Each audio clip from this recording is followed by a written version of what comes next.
Hoje nós vamos falar sobre um tema que afeta todos nós, principalmente nessa época do ano: a privacidade em aplicativos de mensagens e redes sociais. Com o aumento dos golpes nessa época de fim de ano, você sabe como proteger seus dados e quais são os seus direitos?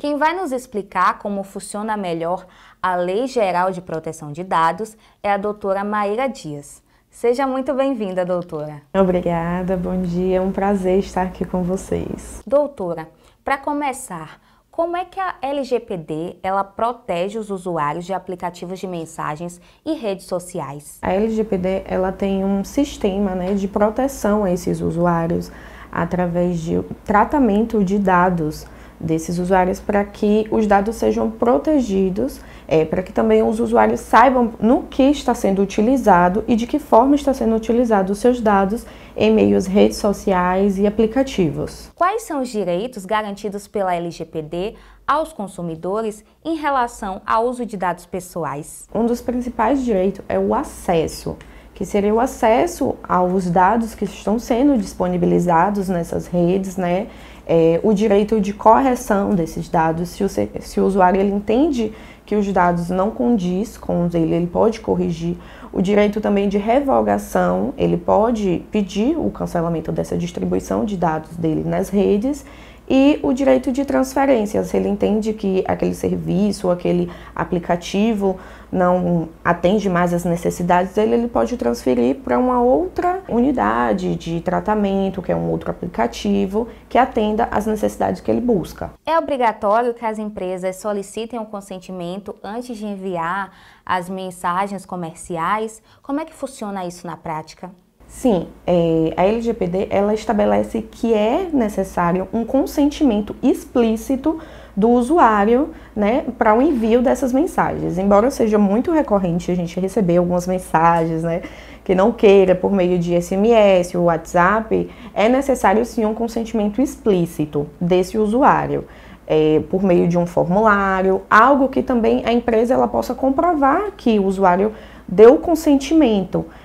Não diferentemente do que a gente espera, que não, é só enviar uma mensagem, a empresa ela precisa ter isso em mãos para comprovar que não está agindo indevidamente, como ela também deve disponibilizar ao usuário a opção de sair, Em alguns casos, é permitido pela LGPD enviar mensagem ao usuário por meio de WhatsApp quando ele contrata um serviço e aí, por exemplo, a gente precisa acompanhar uma entrega, algo assim, aí ela está autorizada. Mas propagandas comerciais precisa de uma inscrição e um consentimento explícito do usuário. Aquela caixinha que acaba aparecendo muito quando a gente vai acessar algum site. Li e aceito todas as políticas. Sim. Isso funciona como uma comprovação da empresa para ela se resguardar? De certa forma, sim. Mas a LGPD ela também trata disso, Ela determina que aquela caixinha ali que a gente clica ali e aceito, ela deve ser mínima, com conteúdos objetivos e claro, para que o usuário ele tenha um entendimento, não seja difícil, com palavras rebuscadas que possam dificultar o entendimento desse usuário. Tanto que os textos extensos, a LGPD, ela veda isso. Porque a gente sabe que o usuário ele não vai ler naquele momento ali, ele só quer ter um acesso ao aplicativo. Então o que é que ele faz? Li e concordo. Mas aquilo dali serve como um consentimento. Na prática, isso não acontece, porque as empresas colocam um texto enorme. Eu várias vezes coloquei lá, li e eu nunca li nada. Realmente é muito comum, mas aí acaba contando, como um consentimento explícito seu. O que é que caracteriza o uso indevido dos dados por empresas ou aplicativos? Bom, o uso indevido é a partir do momento que uma empresa ela coleta os seus dados para um determinado ponto, um determinado serviço e ele utiliza de outra maneira. Isso pode ser considerado um uso indevido. Por exemplo, você fornece dados seus para um cadastramento de um aplicativo e esse aplicativo, além de utilizar os seus dados no cadastro, ele utiliza para comerciais, para o marketing dele. Isso é considerado um uso indevido. O uso indevido também ocorre quando essa empresa pega os seus dados e repassa a empresas terceirizadas, a empresas parceiras, sem o seu consentimento. Quando é que as empresas elas podem passar os nossos dados para as outras sem caracterizar esse uso indevido? A empresa ela pode fornecer esses seus dados no momento, por exemplo, de uma entrega. Você faz uma compra online pela internet, essa compra tem que ser entregue na sua residência. Então, a empresa que você efetuou a compra, ela pode repassar os seus dados, por exemplo, a uma transportadora, que fica responsável pelo transporte da mercadoria até a sua residência. Nesse caso, ele é permitido, né? É também permitido o fornecimento desses dados de empresas quando há uma ordem judicial. Um banco, muitas vezes, ele tem que fornecer os dados de um determinado usuário para uma investigação, né? Por exemplo, de lavagem de dinheiro ou um pedido judicial mesmo. O que é que caracteriza o uso indevido de dados por parte das empresas? No caso de vazamento de dados, a empresa tem todo um procedimento a ser seguido. Inicialmente, eles precisam comunicar à Agência Nacional de Proteção de Dados, informar até que ponto houve um prejuízo ao titular dos dados, né? Eles têm um prazo de 72 horas para fazer esse comunicado e a partir daí vão ser tomadas medidas. Eles precisam também entrar em contato com o titular dos dados para informar o que houve, quais foram os dados que foram vazados, né? Quais são os prejuízos que isso pode causar a eles e a partir daí tentar minimizar os danos. E nos casos de vazamento de dados, qual é a responsabilidade das empresas? Sendo comprovado negligência ou má-fé, o usuário ele pode sim buscar uma indenização por dano moral, material, né? Para ter uma reparação do prejuízo que lhe foi causado. A empresa também sofre uma reparação, já que a Agência Nacional de Proteção de Dados ela aplica multas, ela aplica sanções administrativas a essa empresa que causou um prejuízo ao usuário. Obrigada, doutora Maíra, pela sua participação. O Tô no Meu Direito vai para um breve intervalo, mas na volta a gente continua falando com um especialista sobre a privacidade em rede social. Quais são os cuidados que a gente deve ter? Não sai daí que a gente volta já já.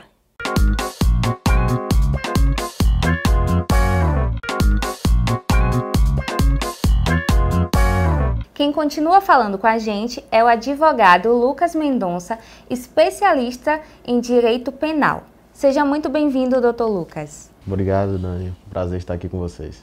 Doutor, com o aumento de golpes no fim de ano, como é que a gente pode se proteger e evitar de cair em mensagens fraudulentas? Bom, o que a gente sempre aconselha é ter cautela, né? De início, você deve observar o tipo de mensagem que estão enviando para você, que normalmente eles enviam, né, os golpistas de plantão, enviam mensagens que oferecem uma vantagem, né, fora do comum, uma proposta que é praticamente irrecusável e nisso eles se destoam daquilo que é comum entre os bancos fazerem, que é entrar em contato com o cliente apenas para o necessário e não para a transferência de valores e observando isso você pode de certa forma evitar, né, cair em algum tipo de golpe, ainda que essas mensagens pareçam ser de uma instituição financeira na qual você utiliza. Doutor, a gente também tem visto que os criminosos eles estão a cada dia se reinventando para conseguir se manter no mercado. E agora a gente tem visto muito golpes no sentido de cobranças. Você não pagou tal coisa, então pague e aí tem um boleto.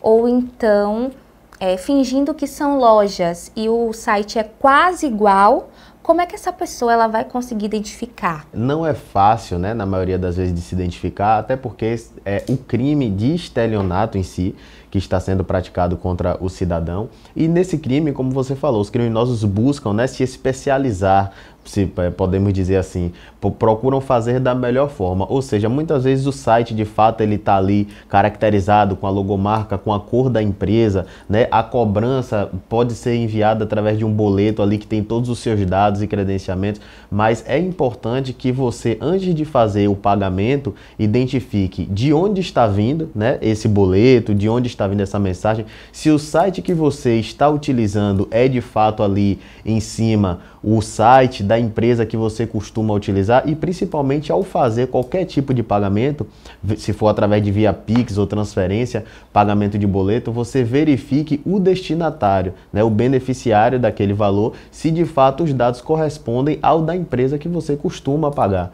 naquele momento. Uma dica para quem está em casa de uma pessoa que já sofreu golpe é: se atente a olhar se o site ele é realmente da empresa, porque às vezes ele é todo igual, mas ele não tem o .br, que foi uma dica que me deram, e também olhar as redes sociais para ver se aquela empresa realmente ela está oferecendo ou aquilo ali é um golpe e tem um comunicado lá alertando. Um outro passo que eu também acho importante, porque já sofri uma tentativa de golpe através do meu e-mail, é olhar quem está mandando para você, porque pode aparecer lá com o nome certinho da empresa, mas o remetente é um e-mail totalmente incomum, que não tem nada a ver com aquilo. Ou então você copiar a mensagem e jogar no Google para ver se realmente aquilo ali é um golpe, se outras pessoas sofreram, ou se você pode confiar, que foi o meu caso. Eu recebi um e-mail e eu joguei no Google e eu descobri que várias pessoas estavam sendo enganadas por conta daquela mensagem e já me livrou de perder um dinheiro, né? Porque ninguém gosta de perder dinheiro. Exatamente. O que é que caracteriza o crime de invasão de privacidade no caso de aplicativos de mensagem como o WhatsApp? Qualquer tipo de acesso não autorizado por um terceiro, por um usuário que não é o oficialmente cadastrado naquele aplicativo, já caracteriza o acesso, né, ali irregular a essa plataforma e configura, portanto, o crime de invasão de dados. Vale ressaltar que essa invasão de dados, ela não necessariamente precisa ter um objetivo exclusivo. Ela pode ter um rol de objetivos ali, quais sejam ter acesso ao aplicativo apenas para obter informações sigilosas, pode ser para transferência bancária, pode ser para entrar em contato com outras pessoas daquele seu rol de comunicação no aplicativo, independente, né, da maneira que esteja sendo utilizado indevidamente, já configura o crime de invasão de dados, que está previsto no nosso artigo 154A do Código Penal, onde ele prevê ali penas de até 2 anos e, em sua modalidade majorada ou qualificada, pode ultrapassar essa pena. Casos de relacionamentos que a mulher, ela costuma olhar o celular do marido, do namorado, isso também configura invasão de privacidade ou não? Tá livre? A partir do momento em que há o acesso sem a devida autorização ou consentimento da outra parte, está caracterizado. É importante você ressaltar essa pergunta porque, em que pese muitas pessoas pensem ser normal esse tipo de ato, a nossa legislação ela não prevê nenhum tipo de excludente, né, da ilicitude ou da culpabilidade para a pessoa que, por ter um relacionamento conjugal com a outra, acessa indevidamente a sua rede social. Ou seja, o relacionamento ele não está acima do direito à privacidade da pessoa. Portanto, a pessoa que está no relacionamento e ela acessa de maneira, né, indevida ou sem autorização a rede social do seu companheiro e utiliza aqueles dados contra a vontade dele, seja em qualquer dos motivos que aqui a gente já falou, ela incorre sim no crime de invasão de dados. Mas isso não costuma, né? Ninguém tem coragem de processar. Exato. Normalmente o namorado, ele, no final das contas, acaba aceitando ali, é o sim senhora, não senhora, e fica por isso mesmo. Ouçam o doutor, gente. Nada de processar a namorada de vocês por estar olhando o celular, tá? O consumidor, ele tem algum tipo de direito quando ele é vítima de um golpe ou vazamento de dados? Com certeza. O consumidor, né, e o terceiro que está ali sendo lesado, ele tem direito à reparação por dano moral, por dano material e até mesmo na seara criminal se aplica sanções de multas, né, que devem ser revestidas em favor da União, do Estado ou do município e em favor da pessoa que foi lesada naquele momento ali. A gente pode ter como exemplo de dano moral qualquer tipo de invasão de dados, qualquer tipo de utilização indevida dos dados do terceiro, da rede social. em que gera um constrangimento, uma humilhação à pessoa. Foi violado ali um segredo que ela não queria que outras pessoas descobrissem, né? Isso caracteriza o dano moral. Ou então a pessoa que ela trabalha com rede social, em decorrência dessa violação, em decorrência dessa prática criminosa, ela deixa de fechar algum contrato com a empresa, ela fica sem poder usar a sua rede social por um determinado tempo, e isso já é suficiente para caracterizar ali um dano moral, né? Já que ela pode estar perdendo valores, deixando de receber valores. Qual é o primeiro passo, as primeiras medidas que uma pessoa ela deve tomar quando ela percebe que ela foi vítima de um golpe? Olha, assim que você identificar que foi vítima desse tipo de golpe, procure imediatamente uma delegacia. Aqui na cidade de Feira de Santana, por exemplo, a competência é da 2ª Delegacia Territorial, que fica ali no Sobradinho, onde você vai fazer o boletim de ocorrência, vai comunicar à autoridade policial que foi vítima desse crime e procure um advogado criminalista, de preferência especialista na área criminal, em que vai estar podendo lhe orientar como proceder após a realização desse boletim de ocorrência, para que você busque a reparação não só na seara criminal, mas também como na área civil, a nível dos danos morais e materiais que a gente relatou aqui. Nesse caso, a pessoa que foi vítima, ela pode também fazer o boletim online ou o senhor recomenda que seja feito de forma presencial? Olha, legalmente ambos os boletins são válidos, né? Você tem ali o site hoje da Polícia Civil do Estado da Bahia, em que você faz esse boletim online, mas você também pode se dirigir até a delegacia, onde você vai ter ali, né, o auxílio de um escrivão de polícia, onde ele vai lhe ouvir e você vai poder declinar com maiores detalhes o que de fato aconteceu. Para a gente fechar, quais são as orientações, os cuidados que o senhor recomenda para que a pessoa ela não sofra golpes nesse fim de ano, que vai ser muito comum, né? Porque todo mundo quer ter uma graninha extra e muitos acabam querendo fazer isso de uma forma indevida. A precaução, ela deve estar sempre em primeiro lugar, mas uma das maneiras mais fáceis, né, mais coerentes de se prevenir desse tipo de golpe é utilizar do que o próprio aplicativo lhe oferece. Hoje a gente já tem reconhecimento facial para poder ter acesso ao aplicativo, já dificulta o acesso de terceiros, digital também, né, do polegar já dificulta o acesso, e reconhecimento em 2 fatores, que o WhatsApp mesmo é um aplicativo que tem isso, o Instagram também tem, tantas outras redes, e os aplicativos bancários, com o passar do tempo, também estão aderindo a esse tipo, né, de proteção, até mesmo por conta da questão da LGPD, que podem ser responsabilizados, então eles possuem essa obrigação. Então, a precaução maior é fazer esse tipo de blindagem no seu próprio aplicativo e ficar atento a todo tipo de oferta, né, muito vantajosa, a todo tipo de link desconhecido, um aplicativo que não está dentro dos padrões que você costuma utilizar, para que não venha cair nesse tipo de golpe. Doutor, muito obrigada pela sua participação. Obrigado a vocês, estamos à disposição. Acredito, que as pessoas não têm mais motivo para cair em golpe nesse final de ano. Vai ficar com seu dinheiro no bolso. Exatamente. E o Tô no Meu Direito fica por aqui. A gente se encontra na próxima semana. Tchau, tchau!